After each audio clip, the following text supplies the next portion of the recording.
and we in the field formations interpret and implement this foreign trade policy and handbook of procedures. This is crafted and formulated in the headquarters through our inputs, of course, as field formations, but also through discussions and deliberations with various export promotion councils like handicrafts, apparel, leather, various commodity boards, okay, then other ministries. And currently we are in the business of, rolling out a new medium-term foreign trade policy, 2014-2019. This policy is 2014-19. And this has been now extended, 2009-14, which has been extended up to 31st March, because as you know that elections were being held in our country. Now we have a new government in place. The fiscal policy was announced on 10th of this month, and we expect to announce the trade and commercial policy maybe next month in August or September. So what happens is, to give an element of certainty, predictability in the macroeconomic environment, we announce a medium-term foreign trade policy every year. Okay, and this is the overall arching framework. This is the architecture for catalyzing our exports and facilitating our imports. But as you know, the foreign trade is a dynamic sector. It's an evolving world. So every year we also announce an annual supplement to the medium-term foreign trade policy. Now this year there was a code of conduct, so it was not announced. But last year, our then Minister of Commerce and Industries, Mr. Anand Sharma, he had announced on 18th of April 2013. Before that, it was on 5th of June 2012. So every year there is an annual supplement to tweak and to fine-tune the medium-term foreign trade policy. Even annual tweaking is not enough, because it's again a dynamic sector. So like customs, central excise, we also in the Ministry of Commerce, every third or fourth day, depending on the needs, requirements and aspirations of various stakeholders in the external sector, we bring out what we call all kinds of public notices, policy circulars to fine-tune the foreign trade policy. Okay, so it's a dynamic sector, and those of you who will work as executives, marketing or finance executives in looking after international business, need to keep their eyes and ears open, need to keep the radar screen on and look for these, changes. Because as you know, the current century is the information century. So knowledge is power, information is power. Okay? The more you know, the more you dare. Isn't it?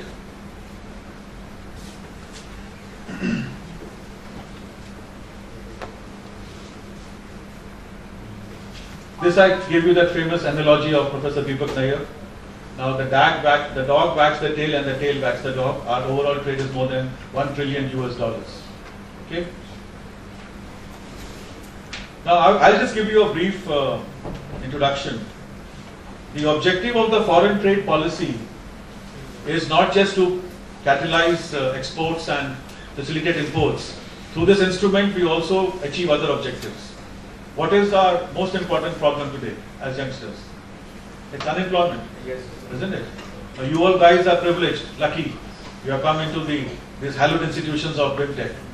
So you all have a assured job after your course ends. But what about your lesser unfortunate people who are from the lesser known management institutes or even the informal sector?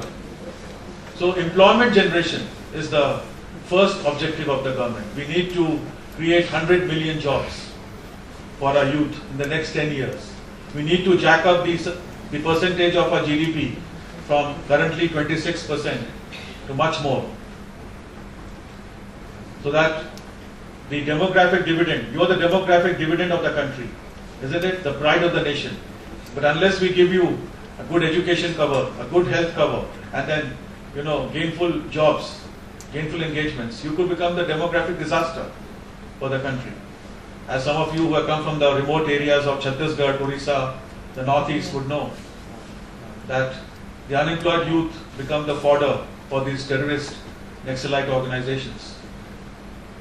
And as economists say that, labor or population is a double-edged sword. It can be both a boon or a bane. If you employ them gainfully, if you use their two hands and a brain, okay, they become a blessing, a boon. But if you don't, they can take a knife, they can take a gun and become a pain. So employment generation is one of the major objectives of our foreign trade policy, and that's why in our chapter 1B we have certain very labor intensive export sectors like handicrafts, like textiles and ready-made garments, like leather and footwear, marine products, where under the focus product scheme, focus market scheme, we give more incentives than other sectors. Another objective of the foreign trade policy is technical upgradation, technology upgradation, modernization. So we have, and I'm going to tell you in greater detail, a chapter 5, EPCG, Export Promotion Capital Goods Scheme, whereby you can upgrade. But starting from the basics, what do you need when you start an export-import business? You need an IEC, Importer Exporter Code. So that is done by our regional authorities. You have to apply in what we call Ayat Niryat form, ANF 2A, and we look at basically 3 documents: the PAN card, the bank account certificate, and a landline mobile telephone number to show your address. And then we can give you the IEC. I'm sure that none of you have an IEC so far. Yeah. But still we are addressing you, because if we can inculcate a DNA of export-import business in you, and even as professional managers, if you work in MNCs, this knowledge will be helpful. Sure. Chapter 3 is our most used chapter. We also budget for this chapter maximum, which lists our promotional measures. And here we have 2 kinds of measures. One is the measures which are administered by the Department of Commerce. Like aside, we give money to the states for infrastructure development for exports. And we give money to various export promotion councils like Market Access Initiative, Marketing Development Assistance, when they go for their participation in trade fairs abroad, and for having buyer-seller meets abroad. And the second set of schemes are administered by DGFT. So here for the agriculture sector, we have Vishesh Krishi and Gram Udyog Yojana. We have Agriculture Infrastructure Incentive Script. Our main flagship programs are Focus Product Scheme, Focus Market Scheme. Then we have Status Holder Certificates. Just like you segment your market, and you in the airline sector, you have the Frequent Flyer Program, who are your pampered customers. Similarly, our most important, valuable pampered customers are our Status Holder Certificates. Export houses have a turnover of more than 20 crores, export turnover in the last 4 years. Star export houses have more than 100 crores, so we have the grading like this. Okay. For service exports, we have something called Serve from India scheme, SFIS. So all that is available in our listing. Now, what do you need when you make a product for exports? Of course, certain raw materials inputs you will source domestically. But as you know, today is a globalized world, so we look at the economics of it. If you can procure at a lower price, say from Indonesia or China, so why not? It's a globalized integrated supply chain. So under chapter 4, we have the program we have the facilitation for duty-free import of raw materials. And there are 2 kinds of schemes: advance authorization and duty-free import authorization. Okay, I'll just give you a flavor of it. And these 2 schemes are assumed that you first import, you value add, and then you export. Though it can be to the contrary also. If you come in the manufacturing cycle and operating cycle, then you can first export and then import. But normally these are what you call duty exemption schemes. So in 90% cases, you are importing duty-free, raw materials, value adding in your manufacturing premises, and then exporting. That's why it's called duty exemption. As compared to duty remission. Okay, duty remission means that you have exported, and whatever customs duty you paid on your import of raw materials, whatever central excise you paid, that is all reimbursed to you. We had a scheme called the Duty Entitlement Passbook Scheme, which has now been distinguished, but the duty drawback, which is administered by our sister department, Customs, is still in vogue. Now, under each chapter, chapter 3, 4, you can only take 1 scheme. So, if you are taking advance authorization, you can't take duty-free import authorization. Okay? Or if you are taking advance authorization, you can't take duty drawback scheme. Okay? So, to democratize the incentive structure, if you are taken under chapter 3 focus product scheme, you can't take focus market scheme. Okay? So that we capture more and more people into our net. As I said, for technical upgradation, we have a scheme called the EPCG, Export Promotion Capital Goods. Earlier, it was 0 duty and 3%. Now it has been harmonized. We have only one scheme. Okay, and Amay will tell you in greater detail about this. Then we have something called deemed exports, Chapter 8. Deemed exports refer to those transactions in which goods do not leave the country and payment for such supplies is received either in Indian rupees or in foreign exchange. Now I'll just leave you with a thought that how do you be a successful Niryatak, exporter, or even a professional manager? I think the attitude is more important than aptitude and ability, knowledge and skills. Your attitude would depend, your altitude, to what heights you soar.